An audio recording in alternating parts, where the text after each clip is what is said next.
सबसे पहले आपको बड़ी जानकारी दे दें कि मध्य प्रदेश में बीजेपी ने जिला प्रभारियों की लिस्ट जारी कर दी है।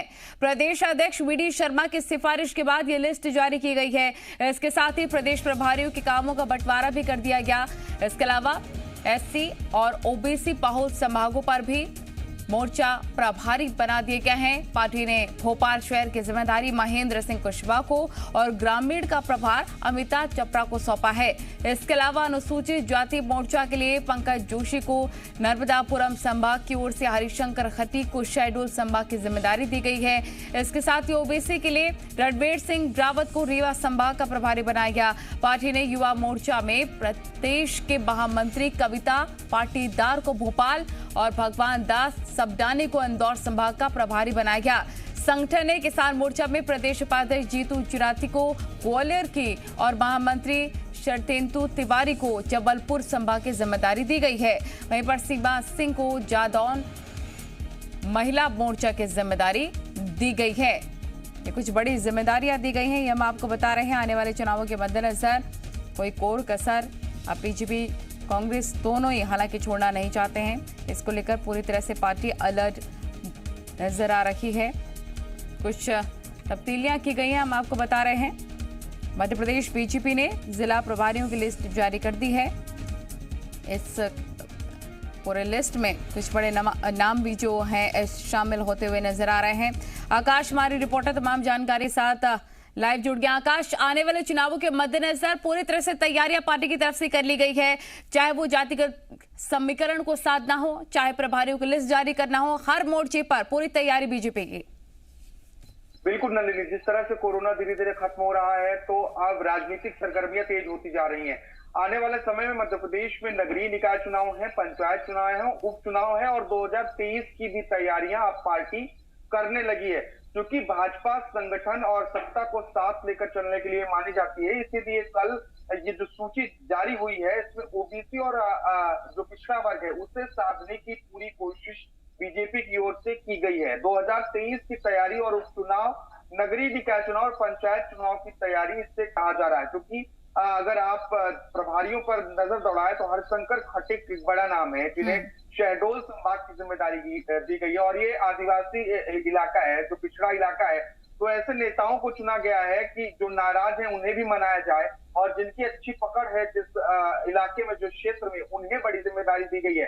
पहले रीवा संभाग से, जो विंध्य संभाग जहाँ के अधिकतर भाजपा के नेता रुके रहते हैं, वहां से गिरीश गौतम को लाया जाता है और विधानसभा अध्यक्ष बनाया जाता है।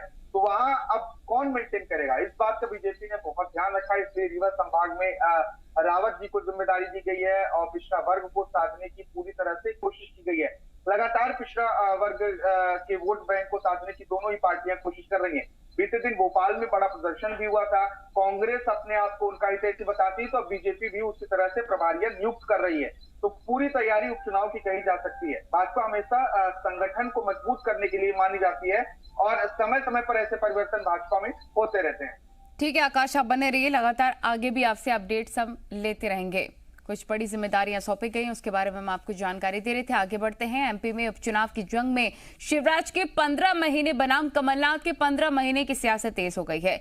बीजेपी ने उपचुनाव के लिए शिवराज सरकार भरोसा बरकरार टैगलाइन जारी कर दिया है और बीजेपी ने शिवराज सरकार के 15 महीने के कामकाज को हर बूथ तक पहुंचाने का प्लान तैयार कर लिया है, जिसकी जिम्मेदारी बीजेवाईएम और महिला मोर्चा को दे दी गई है। वहीं कांग्रेस का कहना है कि कमलनाथ के 15 महीने की सरकार दमोह उपचुनाव में बीजेपी पर भारी पड़ी, वैसे ही इन 4 सीटों पर भी भारी पड़ेगी।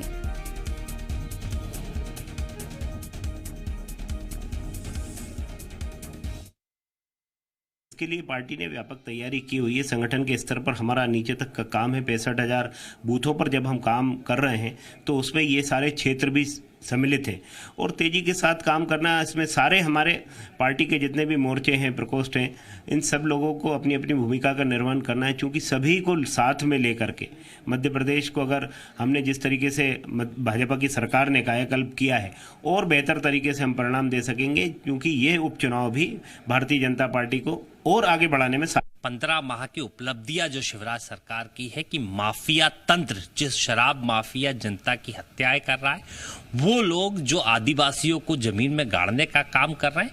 15 माह मध्य प्रदेश बर्बाद हो चुका है और 15 माह की कमलनाथ जी की सरकार, किसान खुशहाल था, नौजवान को रोजगार की व्यवस्था थी, गरीब के पास पेंशनें बढ़ गई थी, हर वर्ग के लिए जो काम किया था जनता इन्हें उखाड़ फेंकेगी। दमोह में तो ट्रेलर दिखाया था, पिक्चर अभी बाकी है। एमपी में 3 विधानसभा और 1 लोकसभा सीट पर होने वाले उपचुनाव को लेकर बीजेपी कांग्रेस ने अपनी रणनीति तैयार करनी शुरू कर दी है। लेकिन चुनावों की तैयारी में जुटी कांग्रेस इस वक्त खेमेबंदी को लेकर सवालों के घेरे में है। कांग्रेस में खुलकर भले ही कोई आवाज बुलंद नहीं हो रही है, लेकिन तस्वीरें बहुत कुछ बयान कर रही हैं। ये तस्वीरें सामने आई हैं भोपाल से, जहां चुनावों को लेकर कांग्रेस में 2 बैठकें हुई हैं, एक कमलनाथ के घर, दूसरी पूर्व प्रदेश अध्यक्ष अरुण यादव के घर पर। कांग्रेस कमलनाथ की बैठक को अधिकृत बता रही है, तो वहीं पर ऐसे में सवाल ये उठ रहे हैं कि क्या अरुण यादव के घर पर हुई बैठक गुटबाजी का संकेत है?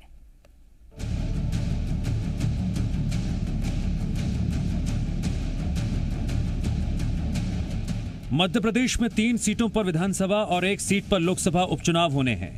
तारीखों का ऐलान भले ही ना हुआ हो, लेकिन सियासी बिसात बिछनी शुरू हो गई है। कांग्रेस हो या बीजेपी, दोनों ने जीत की जिम्मेदारी देकर प्रभारियों को मैदान में उतार दिया है। बैठकों का दौर भी जारी है।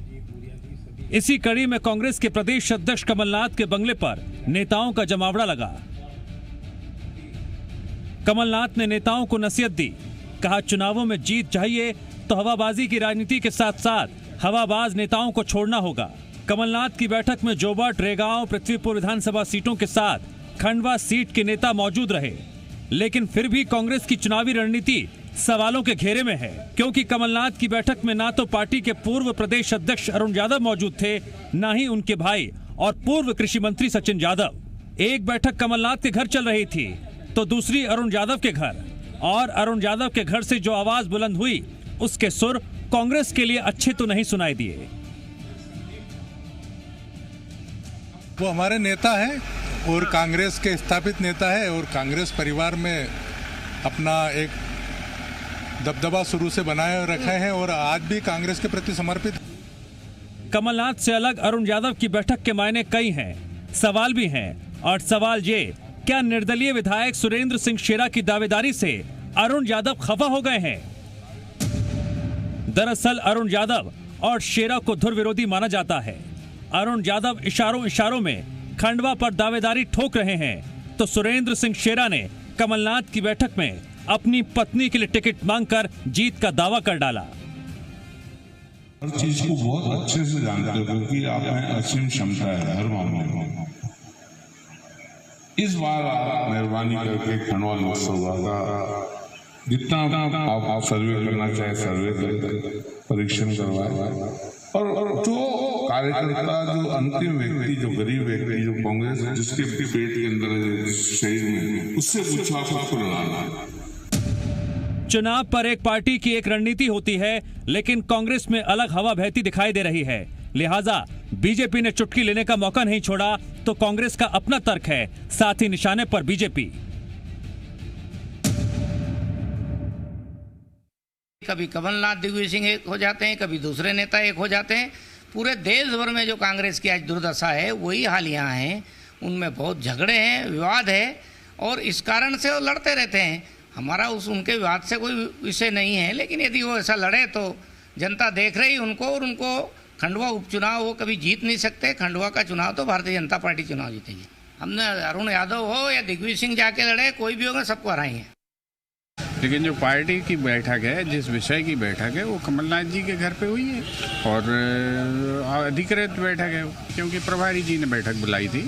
अब वो उसमें देखेंगे, बाकी जो उनको अपना बातचीत करने का, अपने लोगों के साथ बैठने का अधिकार है, इसमें कोई क्या कर सकता है। इसमें भाजपा को तकलीफ है क्या? उनका पेट मरोड़ रहा है। ऑल इज वेल कैसे होगा सर? Everything is well. जैसे दमोह में निपटाया ऐसे चारों जगह निपटाएंगे। एक तरफ कांग्रेस दमोह उपचुनाव में जीत से लबरेज है और उसी तर्ज पर इन उपचुनावों में भी अपनी जीत का सिलसिला जारी रखना चाहती है। कांग्रेस शिवराज सरकार की नीतियों को मुद्दा बनाकर चुनावों में जीत का दम भर रही है। साथ ही नई रणनीति के तहत कमलनाथ चुनावों में जीत का मंत्र भी दे रहे हैं।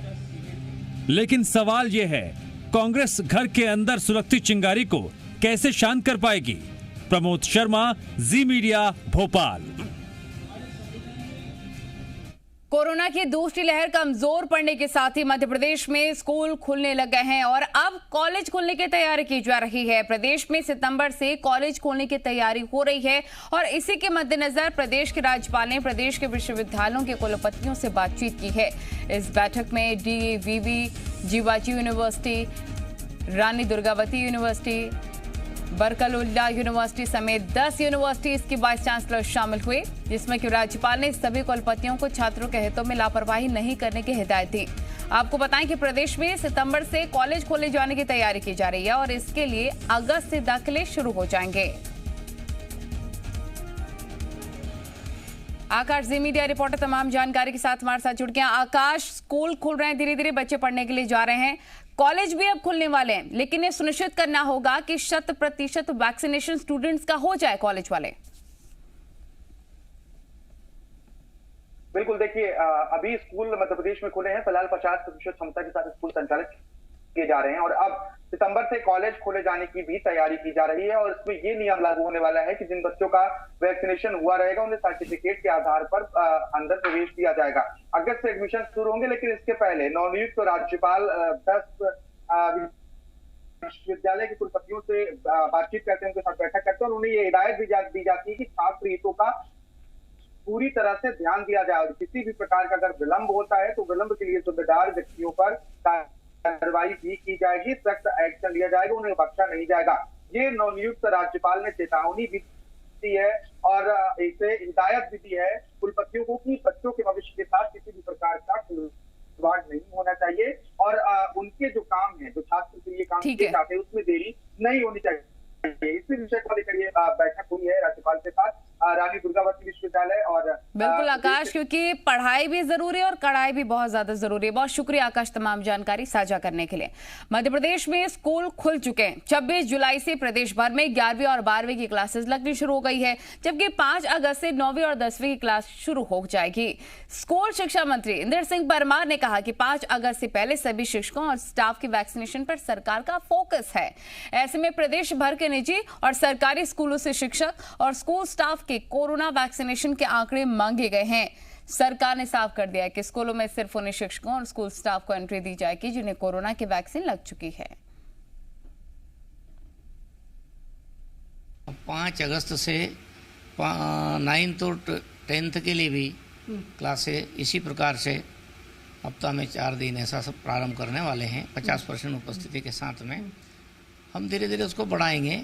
यदि स्थिति सामान्य रही तो हम नीचे की कक्षाओं के लिए भी अलाउ करेंगे। हमने 11वीं 12वीं के 50% उपस्थिति के साथ निर्देश जारी किए हैं, परंतु अभी विद्यार्थियों का उपस्थिति कम आ रही है। कोरोना यदि ठीक ठाक रहा तो हम प्रयास करेंगे कि धीरे धीरे विद्यार्थियों की उपस्थिति बढ़े और कोरोना प्रोटोकॉल का पालन करते हुए हम कक्षाओं को संचालित करने का काम आगे करेंगे।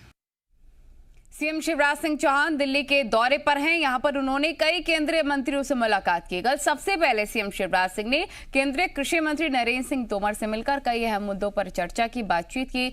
सीएम ने मूंग और उड़द खरीदी का टारगेट बढ़ाने की मांग की है। सीएम शिवराज सिंह केंद्रीय स्वास्थ्य और रसायन एवं उर्वरक मंत्री मनसुख मंडाविया से भी मिले। इस दौरान उन्होंने एमपी में खरीफ फसलों के लिए 2,39,000 मीट्रिक टन डीएपी खाद और 3,55,000 मीट्रिक टन यूरिया के आवंटन का आग्रह किया। मनसुख मंडाविया के साथ ही बैठक में सीएम शिवराज ने बताया कि प्रदेश में इस साल दिसंबर तक 100% वैक्सीनेशन का टारगेट रखा गया है, इसीलिए प्रदेश को ज्यादा से ज्यादा वैक्सीन उपलब्ध कराई जाए।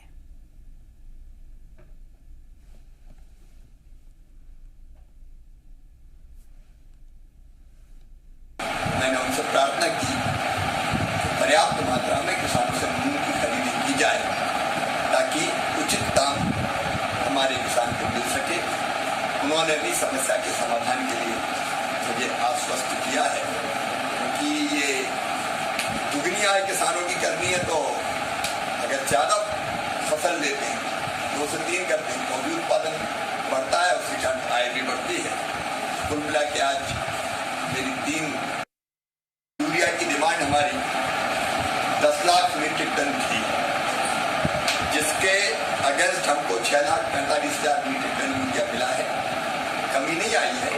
डीएपी की मांग भी 7 लाख मीट्रिक टन थी, जिसमें से 4,61,000 मीट्रिक टन प्राप्त हुआ है। 2,39,000 मीट्रिक टन की और आवश्यकता है। मैंने मंत्री जी से प्रार्थना की है, ये भी मध्य प्रदेश के किसानों को उपलब्ध कराएं। अब तक मध्य प्रदेश 3,01,58,405 डोज लगा चुका है। उनमें से 2,52,49,117 प्रथम डोज लगे, फर्स्ट डोज, और द्वितीय डोज हमने लगाए हैं 49,09,288। कुल मिला के 46% हमारा फर्स्ट डोज का वैक्सीनेशन हो चुका है और 9% को दूसरा डोज भी लग गया है। दिल्ली में सीएम शिवराज सिंह चौहान ने केंद्रीय खेल मंत्री अनुराग ठाकुर से भी मुलाकात की। सीएम ने एमपी को खेलो इंडिया यूथ गेम 2022 के आयोजन की मेजबानी देने का आग्रह किया। इसके अलावा सीएम शिवराज सिंह ने अनुराग ठाकुर को भोपाल के टीटी नगर स्टेडियम में केंद्र की मदद से बने नए हॉल का लोकार्पण करने के निमंत्रण भी दिया, जिसे स्वीकार करते हुए अनुराग ठाकुर ने जल्द भोपाल आने की बात कही है। आज मैंने खेल मंत्री से आग्रह किया कि जो खेलो इंडिया यूथ गेम्स 2022 का आयोजन, क्योंकि 21 का आयोजन तो तय है, 2022 का आयोजन ये मध्य प्रदेश में किया जाए, भोपाल में किया जाए, ये मैंने निमंत्रण दिया है और उनसे आग्रह किया है कि वो इसको सहमति दें और आकर भोपाल में इसको अनाउंस करें। इसके साथ साथ आज अनुराग ठाकुर जी से मिलकर मैंने खेल अधोसंरचना के विकास के कुछ प्रस्ताव